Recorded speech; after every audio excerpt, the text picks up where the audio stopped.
I always reach for the same type of books, and mostly it's either fluffy romance or a fantasy with a heavy romance plot. I feel like I'm getting a bit bored with what I'm reading, and I think it's just time to switch things up. So in this video, I will try to expand my reading tastes, just because I want to read something new, something unique, something I don't normally read. I just feel like the books I normally read are getting a bit predictable, or just like I can't get into them as much as I used to always be able to. So yeah, for my first book I chose something that will be slightly easier for me. It's not as different from what I normally read, and it is a fantasy book, just with a different setting than I would normally reach for, and it is The Wolf Den. I heard a lot of good things about it on TikTok from people I trust and it is set in Pompeii. It's a reimagining of lives of women in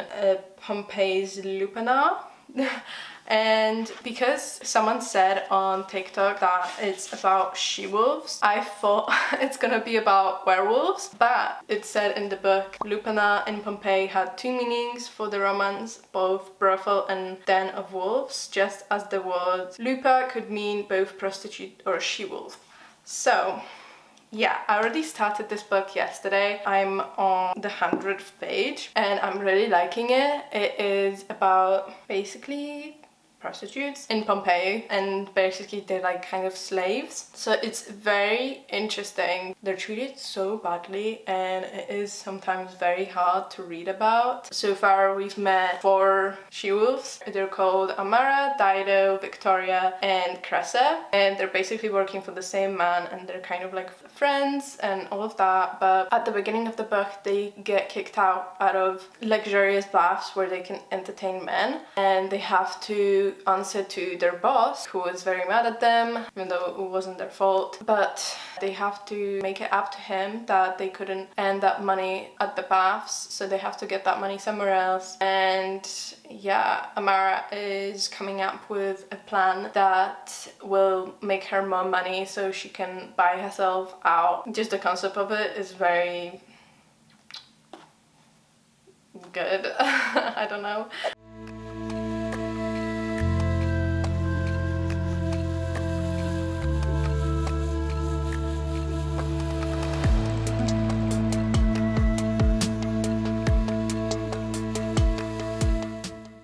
So I've read another 50 pages and it's going so good. The sisterhood in this book is really great. Like, we can really tell that these girls would do anything for each other, and they're also like just human, so they also make bad decisions, and it's just how life is, you know? So yeah, I think I'm really enjoying this book. I don't even know what else to say. It's just, the book is great, and I guess I'm gonna have more thoughts about it when I finish it. But yeah, it's really interesting. Anyway, I have been craving cookies for the longest time, and I feel like it's time to make them today. So I will pop on my audiobook and make vegan cookies. So you can watch me do that as well.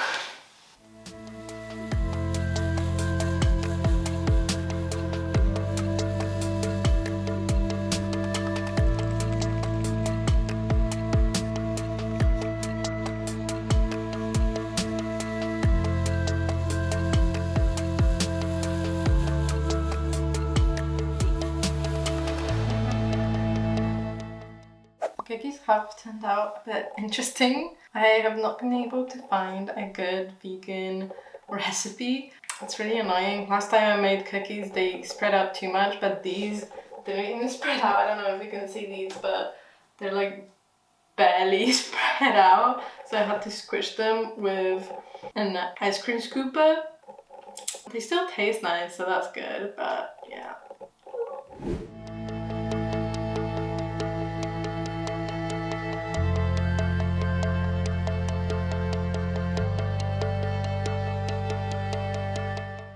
So I just finished The Wolf Den, and I am giving it 4 stars. I definitely liked it. I think it was really refreshing to see this perspective of the history of the past. I think all the women that are in this story, they have to deal with this cruel world and cruel people and just deal with these horrible situations. So they have to be a bit morally grey themselves. They just have to play the cards they were dealt with however they can. And sometimes that means making a choice that can hurt someone else, but you can guarantee your own safety and happiness. It's more of a character study than I would have expected. It definitely... There's a lot of things that happen in this book, but it also feels like not much is happening. I think the setting is so amazing. I don't normally reach for historical books or just books set in ancient times or just past times. I don't know why. I just kind of... But that's why I picked this book. I was venturing out a little bit, but not very drastically. It wasn't as scary.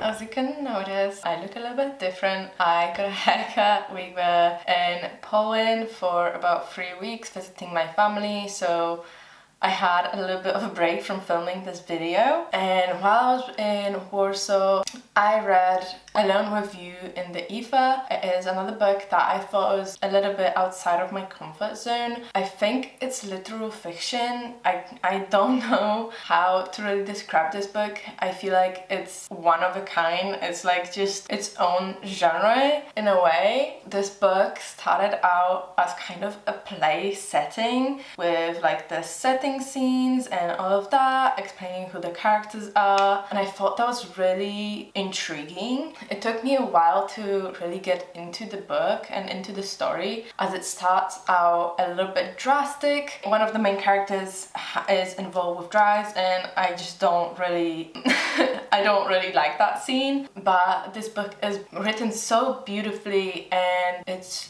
very raw and real, and I just thought it was one of the best books I've ever read. So I think if you guys are trying to diversify your reads, your books, that is an amazing book for this. I actually have no words to describe it. It's so hard to describe it. It is a love story, like a romance book, but it is so much deeper than that, and it tackles mental health, and it also kind of brings time and space into the mix. But yeah, as I didn't read it in this video, I'm just gonna rate it. I think I rated it 5 stars. It is amazing, an amazing read, but yeah. But now that I'm back and can properly film, I'm going to do normal people. I already started this, so I think I'm just on the 20th page of something like that, so not very far in. I have watched the TV show and I loved it. I just wasn't sure if I was going to read this book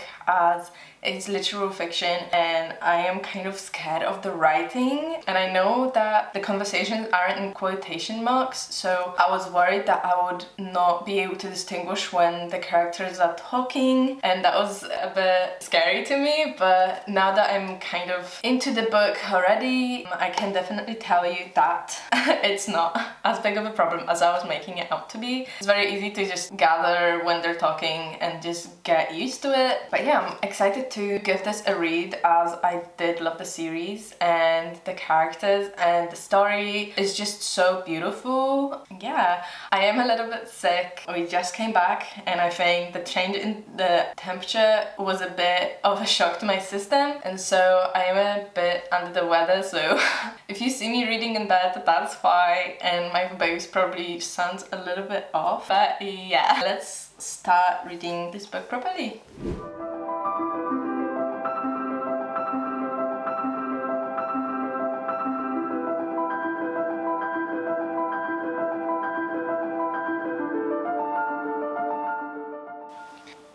I will say, in the show, I feel like we hate Connell from the beginning, or even if we don't, he's kind of portrayed as just a bad person. But in the book, we're seeing his thoughts and all of what's going on inside his head, and it's so intense. I mean, it makes sense for what happens next in the book, and I feel like we can see the signs of what is going to happen with him, and I like that. I like that we get to know him a little bit more than just surface level, and obviously in the show he gets better. But yeah, that's just one thing I've noticed so far.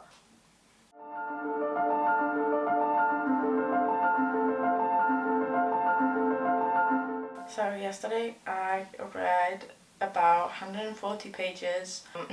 I was going to say this is like the perfect book for the autumnal season, as it's kind of like a darker vibe, more like sad vibes, makes you want to curl up in bed like me and read it. However, I forgot how depressing some of the plot lines are. I literally, when I think of Marianne, I get so depressed sometimes. I get so like, God, why? I'm just so sad for her, and her story is just so sad and terrible. Yeah, anyway, I have now around 60 pages left, so let's get to reading.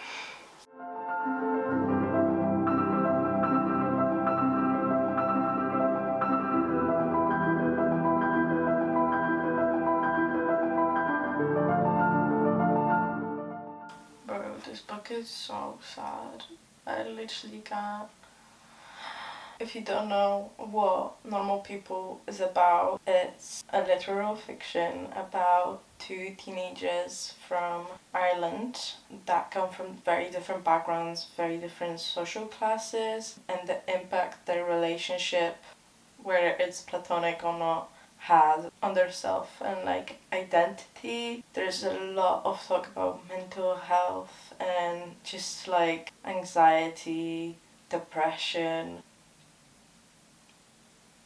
Yeah, it's a very intense book, I would say. That's just like a very quick synopsis, because I don't think I could say anything more that wouldn't spoil this book.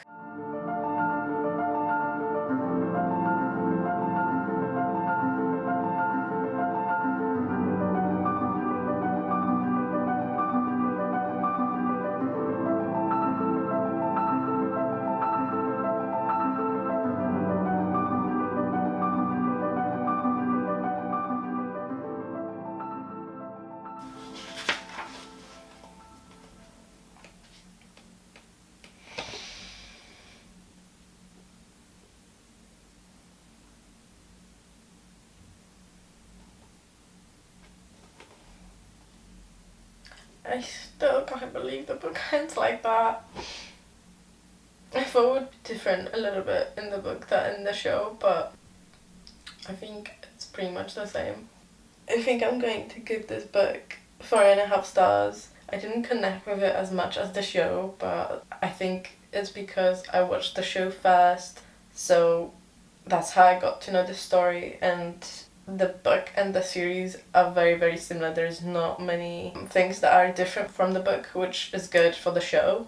But since I basically knew the whole story, it didn't feel as like heartbreaking as when I was watching the show, because obviously that was the first time I experienced the story. So I think I just connected with that more than with the book, because I read the book later, if that makes sense. Obviously it's still a very great book, and honestly so soul-wrenching. I don't know, it's just a lot. It's an intense story, but it's also so easy to read. For some reason I read this really fast even though I was sick, which is really nice. Oh my god, I want to throw up with that ending. What the hell?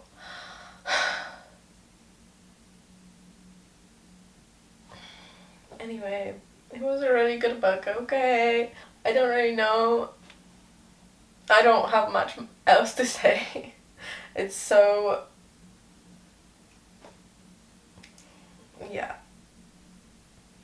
I recommend reading this book, even if you've seen the show. I mean, it's still a great book.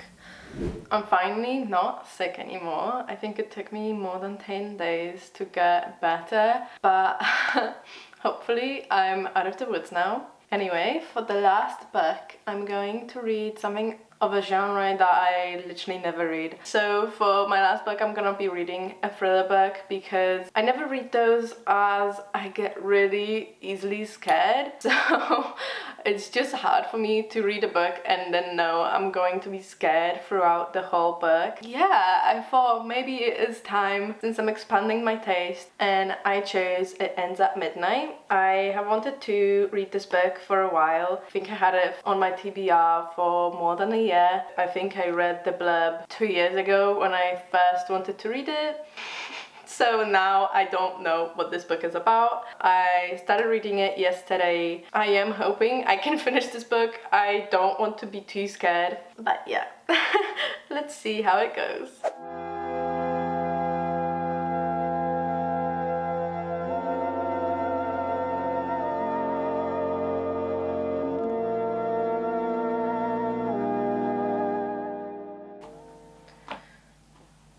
So, in this book we're following Sylvie, who is an attorney, a lawyer. At the beginning we don't really know much about her, obviously, but then she meets up with her friend, and her friend has some really bad news for her about her health, and because of that she has some requests that she's making of Sylvie, and because of that her past is getting brought up. The sick friend wants to rehash it and they want to make good with some kind of person from the past, and at first I thought it was like, oh, okay, they probably had a fight with some kind of girl, I don't know, maybe it was like a big friendship group and they kicked her out and whatever, they're not on good terms and they want to make good with her. But there is some kind of a murder case involved, and as we follow the present day Sylvie, she is a judge on a youth court case. Her past creeps in and she keeps remembering what happened with her case, and yeah, so we're following those two timelines, but also we get snippets of another murder that happened. I assume it's in the future, but we're getting like all the angles from it. So it started from a fox. It was right at the beginning of the book, and we're getting like the fox's POV of what he can see, and he could see like blood. And then we get like a POV from a dog and like a cameraman at the murder scene after like the bodies have been found. And yeah, so that's a bit interesting. And then we also get like timestamps at 12 a.m, 12:01 a.m, but they're very cryptic. I can't figure out what really it means, like who it is or like what's happening. So yeah, there's like 3 different types of telling the story, I think. It's not too scary yet. I have to say, normally I get really attached to the main character, but since the like flashback of her past are being brought up and also like the murder scene, I'm just very iffy about everything, so I'm not getting attached, because what if she's a bad person, you know? Yeah. So yesterday I read quite a lot. I only have like 60 pages left. I am so close to DNFing, but the only thing that's stopping me is the fact that I only have 60 pages left. It's like literally nothing. Why I want to DNF it is the fact that it has so much essay and it's really gross, and I don't like when books have a lot of essay, and it's quite triggering, to be honest. There was no trigger warning. Normally I'm like fine if I know what's going to happen. I don't love it, but like if I know it's going to happen, I'm prepared. But it just happens a lot. At first, when it started happening, it was just in the flashback, and I thought, okay, it's gonna be like one time. It's like to understand the main character's character and how she is, how that just kept happening and it's still happening. And the main plot, I'm hating the main plot of it as well. Don't know why it went there. It just makes no sense for me and that's why I'm hating it right now. It's not even scary, it's just gross. That's where I'm at right now.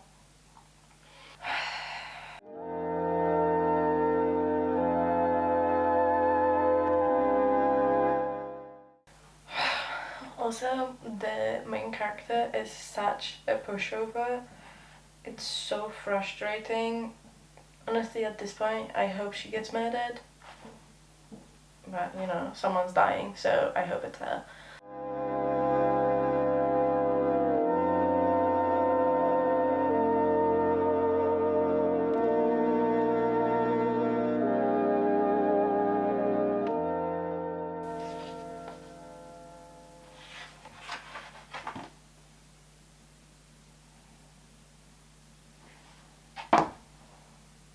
Okay, so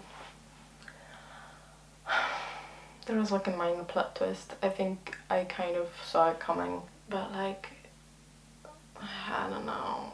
I think I'm gonna give this book 2 stars. Too much, I say. The plot twist wasn't big enough. I could see it coming. Yeah, this kind of puts me off of thrillers. Sad.